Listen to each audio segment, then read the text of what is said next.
Hem de ikkinchi savol, bu vatanning sirtidagi mujohid qalpig'ini kiyib olgan insonlar haqida bo'pti bu. Hem de bu sapga men 96-yillari O'rta Osiyodagi vaqtimizda shu Mehmet Nazrat bir Sharq Turkiston Ozodlik partiyasi degan tashkilotimiz ya shunday bir narsani qurib qilgan vaqtida men shu yerda edim. Bu ishning oxirisiga chetilib qolib, shuning bilan shu Norvegiyaga yo'l silib o'tgan mana Birleşken Devlet Teşkilatı'na kirgandan keyin. Hamda bu yerdagi narsa bu nurg'unlari ummatchilikning o'zini. Bütün musulmonlar bir ummat, biz degan xalif qurgan kishi, biz degan islom davlati qurgan kishi, biz degan o'zi islom amirligi qurgan kishi, shariat davlati qurgan kishi deganga o'xshash shundaq yo'qolang amalga oshiramaydigan bir falsafaning o'zini so'zlab o'tirib chiqadigan insonlar noadijiq. Bizniki shu mujohid deyotgan insonlarniki asos qismi bu. Bularniki nazarida o vatan uchun, millat uchun kurash qilish, ya'ni vatan millat deyishning o'zi bir jinoyat hisoblanadigan mundaq odamlar bular. Ko'pinchilari. Bir qismlari hozir vatanni sirtiga chiqib, ya'ni uzun muddat jugandikin to'xtab turar, vatan millat demasak bo'lmaydigimi deb oqisiga yenib vatan millat deb olganlarimi bor. Bo'lmasa, Hasan Mahsum o'z vaqtida vatan millat desek biz ham bil go'sh bo'lamiz deb tabliq qilgan kasetlari bor uniki. Ana shundaq o'zi shundaq bir holatga chiqib ketgan bu mo'llalning o'zi. Ya'ni bu yerda Alloh taolo Qur'oni Karimda bütün musulmonlar bir bo'lib bir xalifa qurib, shu xalifaniki qo'l ostida yashanglar degan buyruq yo'q Qur'onda. Chunki bu dunyoda bu bütün dünyadaki 7 qit'anikin 6 qit'aning hammasi odam yashaydi. U yerda ma'lum miqdorda musulmonlar yashaydi. Masalan, Amerikada musulmonlar va Kanadada bor. Hamma musulmon berib, Saudiya Arabistonga bittal xalifani qurib, andaki uning itoat qildigan bundaq ishlarning o'zini Alloh taolo Qur'oni Karimda ko'rsatgan yeri yo'q.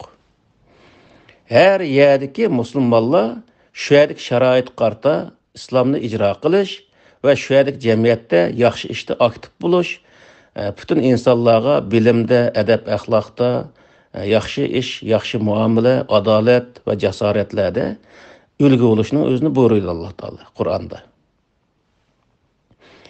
Her bir yerda to'plangan, ya'ni har bir hozirgi vaqtda musulmon davlati deb qo'yamiz hamda shu bir davlatda musulmonlar ko'proq yashaydigan shunday davlatda bo'lsa, u yerdagi xalifa nima desa, xalifa shu davlatniki hozirgi prezidenti shu davlatniki xalifasi bo'lib atlayverdi Qur'oni Karimdagi ruhi bo'yicha aytgan vaqtida. Ammo bütün insoniyatni, bütün yoki musulmonlarni birlashtirish orqali xalifa qurish degan bir qoida Qur'oni Karimda aslo mavjud emas.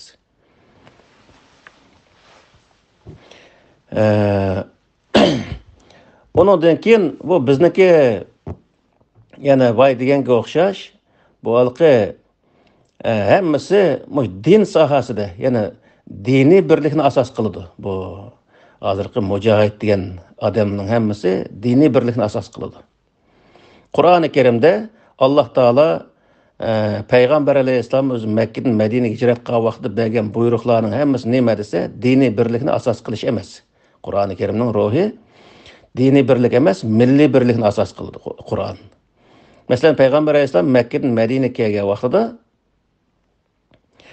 qanday qilgan degan vaqtida Madina kiplikin shu yerda Madinada o'zi 1000 1,5 odam musulmon bo'lgan Madinada. Ondan keyin Makkadan bir qancha yuz odam hijrat qilib kelgan. Shunday qilib o'zi nari bir 2000 odam shu vaqtda 8-10 ming nüfus bo'lsa, shu Madina atrofida hamda 2000 odam musulmon bo'lsa, hamda 5ning biri xil cho'ng narsa degan gap hamda. Payg'ambar alayhisalom shu vaqtida hammasiga urush e'lon qilmasdan, u yerda diniy birlikning o'zini amaldan qoldirib, Alloh taolo qoldirganligi uchun Payg'ambar alayhisalom qoldirdi edi. Qul ya ayyuhal kafirun degan kafirun surasida lakum dinukum valiyadin degan oyat bor. Sizning diningiz o'zingizga, bizning dinimiz o'zimizga. Sizlar cho'qingan narsaga biz cho'qinmaymiz, biz cho'qingan narsaga siz cho'qinmaysizlar deb Qur'onda ashada nihoyatda o'zi aniq bayon qilgan Alloh taolo. Bir jamiyatni birlik keltirish uchun butunlay e'tiqodning o'zini amaldan qoldirish. Yani e'tiqodning o'zini hamma odamning e'tiqodi o'ziga, uning o'zini o'ttirib chiqarib, "Sen mening e'tiqodimdek bo'lsa, men nimaga e'tiqod qilgan bo'lsam, sen shunga e'tiqod qilishing kerak" degan hamon u yerda ziddiyat paydo bo'lganligi, qarshilik paydo bo'lganligi, oxirisiga berib o'z jadal chiqadiganligini Alloh taolo bilganligi uchun bu yerda hamma odamning e'tiqodi o'ziga degan prinsipni o'ttirib qo'ygan. Bu bir jamiyatni birlashtirishniki eng o'zi to'g'ri bir usuli. Chunki bir jamiyatda nurg'un e'tiqodga, nurg'un mazhablarga bo'linadigan bundaq jamiyatlar bor misol. Bizni vatanda hozirgi vaqtda islom diniga e'tiqod qiladigan, masalan, xristian bo'lib ketgan Uyg'urlar bor deb anglayapmiz. U bo'lishi mumkin. Hattoki hech qanday dinga e'tiqod qilmaydigan bu kommunistlarni qo'llab turib, hech qanday dinga e'tiqod qilmaydigan Uyg'urlar bo'lishi mumkin. Bu vaqtda biz hamda shularning hammasi qarshi urush e'lon qilamdik. Bu to'g'ri emas. U vaqt biz qanday qilamiz degan vaqtda vatanniki o'zi ozodligi uchun, vatanniki tinchligi uchun, vatanni ozod qilib bo'lgandan keyin u yerdagi vaziyatning tinchligi uchun hamma odamning diniy e'tiqodi o'ziga. Hech bir odam, yana bir odamniki diniy e'tiqodiga hujum qilish, haqorat qilish huquqi bo'lmaydi. Agar shunday qilsa jinoyat o'tkazgan bo'ladi degan prinsip bo'yicha ish etib berishni Alloh taolo buyurgan. Qur'oni Karimda bir qavm, yana bir qavmniki nemisiga, muqaddasatlarga, ya'ni diniy e'tiqodi bo'lsin, yoki uniki diniy ibodatxonalari bo'lsin, yoki kitoblari bo'lsin, uni haqorat qilmaslik to'g'riliq buyruq berdi Alloh taolo. Uning uchun agar o'zi bir jamiyatda biz hamma odam bilan barobar tish yashaymiz desak, diniy e'tiqodning o'zini hamma odam o'ziniki, Alloh va o'zining orasidagi muomala qilib, boshqa insonlarga insonlik yoki bir millatdoshlik nimasi bilan, nuqtai nazar bilan qarash kerak degan gap. Shu vaqtda ular bilan biz birlasha olamiz degan gap. Vatanni ozod qilish uchun butun insonlar, butun Uyg'urlar yoki butun Sharq Turkistonliklarning o'zi hammasi besh namoz o'qib ketishi notayin. Biz u vaqtda qanday qilamiz degan vaqtda besh namoz o'qisang o'zingga, o'qimsang o'zingga. U Allohning oldida bergan javob u. Uni hisobotni insonlar olmaydi. Biz bu yerda nima ish qilamiz degan vaqtda vatan hammamizning o'rtaq narsasi. Diniy e'tiqodga kelgan chaqda hamma odam nimaga e'tiqod qilsa o'zining ishi, ammo vatanni ozod qilish har bir Sharq Turkistonlikning vazifasi. Uning uchun vatanni ozod qilish yo'lida har qanday aqidadagi odamlar aqidasini boshqa odamlarga tengishga bo'lmaydi, ammo Sharq Turkistonlik bo'lish sifatimiz bilan butun insonlar, butun Sharq Turkistonlar birlashish orqali vatanni ozod qilish degan nazariyaning o'zini, prinsipni o'tirib qo'yish. Mana bu payg'ambar alayhisolamniki Madinada o'tirib qo'ygan prinsipi. Bu prinsipni kim o'tirib qo'ygan desa, Alloh taolo lakum dinukum valiyadin degan oyat orqali payg'ambar alayhisolamga mana shunday tutib mangsa yo'lni deb o'rgatgan. Ya'ni Qur'oni Karimga asosan hech qanday bir yerda birlashish, diniy nuqtadan birlashish degan narsa mavjud emas. Faqat o'zi Qur'oni Karimda va'tasimu bihablillahi jami'an va la tafarraqu degan oyatniki mazmuni u yerda e'tiqodi jihatda bilinmaslik. Ya'ni nega bo'lsin musulmonlar Qur'onni o'ziga dastur qilsin. Ya'ni Amerikada yashagan musulmonlar Qur'onni dastur qilsin, Avstraliyada yashagan musulmonlar Qur'onni dastur qilsin, Yevropada yashaganimi, Osiyoda yashaganimi, Afrikada yashaganimi hammasi mush Qur'onning o'zini asos qilsa, e'tiqod jihatda bo'linish paydo bo'lmaydi degan gap. Ammo u yerdagi o'zi birlik sabning o'zini, insoniy birlik sabning o'zini bu diniy e'tiqodga tayandir degan bundaq bir narsa chiqmaydi. Shunga biz vatanni ozod qilamiz deydigan bo'lsak, vatanni ozod qilishniki bir yo'li nima desa, milliy birlik sab qurish. Ya'ni Yevropada nation deydi. Nation deganning o'zi hamda masalan Angliya fuqarosi bo'lgan hamma odam bir nation hamda.